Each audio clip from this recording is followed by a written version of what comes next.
So there once was a king with the most beautiful, magical kingdom in all the world. It was the most amazing kingdom you could even imagine, with the most beautiful castles.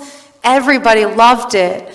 And so the king was getting older, and he thought to himself, one day I think I'd like to pass down my kingdom to one of my 3 sons. I think it would be wonderful if one of them could take it over and help run it. So he decided to have a contest so that the sons would all have an equal chance at winning the kingdom.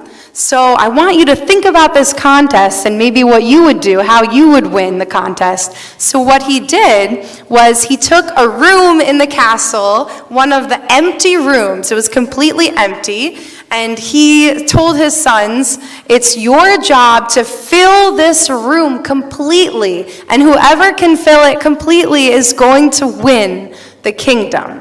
So the sons got to work. They were so excited. The oldest son decided that he was going to gather all the rocks and all the pebbles and all the stones in the whole kingdom and fill that room with all of those rocks. So he gathers them and he gathers them and he fills the room. And the king opens the door and the rocks start falling. They start hitting him. He's like, oh my goodness. And he says, wow, my son, this room is completely filled with rocks.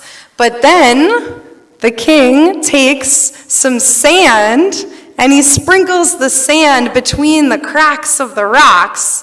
And so he says, oh, I guess it wasn't full. So then the second son, he's like, I'm going to learn from my brother's mistakes. I'm going to fill the room with sand. So he gathers all the sand from every beach near the kingdom, and he fills the room with sand. And so the king opens the door, and the sand, it gets in his eyes. He can't even see anything. There's so much sand, but the room is filled with sand. And so the king says, wow, my son, the room is so full. You must win the kingdom. But then the king takes a cup of water and spills it on the sand, and clearly the room was not full. And so the third son, he's just been sitting around doing nothing all week, and everyone's wondering, why isn't he even trying? His brothers say, don't you want the kingdom? You're just sitting around doing nothing. And he says, yeah, I know, I have a plan.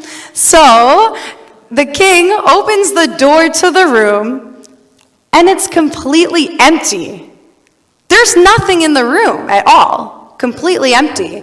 The king looks sad. Can you make a sad face? So sad. The king is very sad, and he looks around and says, my son, the room is empty. You didn't even try to fill it. And so his son takes a candle, just like these right here, and he brings the candle to the center of the room and lights a match and lights the candle. And the light makes this most beautiful light that spreads through the room. Every corner of the room is filled with light. All of a sudden, there's this energy, there's this spirit in the room that wasn't there before. And the king, he's so happy, he starts to tear up.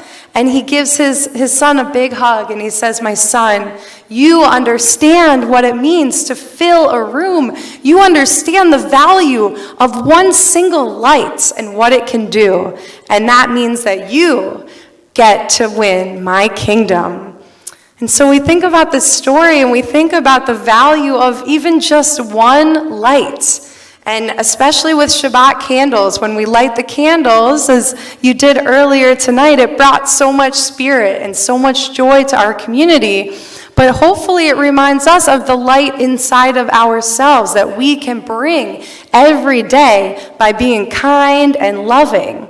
And this week's Torah portion, we're going to learn a lot more about it tomorrow from Genevieve, who has studied it so in depth. But it talks about these brothers, Jacob and Esau, and the struggles that they have with one another, because they don't always see the light inside one another. They fight a lot, and they get very angry at each other, and they trick each other. They're not always so nice to each other. I'm sure a lot of us can understand what that's like sometimes to either argue with a friend, to argue with a family member, but hopefully we can step back and try to remind ourselves that everybody has a light inside of them, and everybody, as our tradition teaches, is made B'Tselem Elohim. Can we say that together?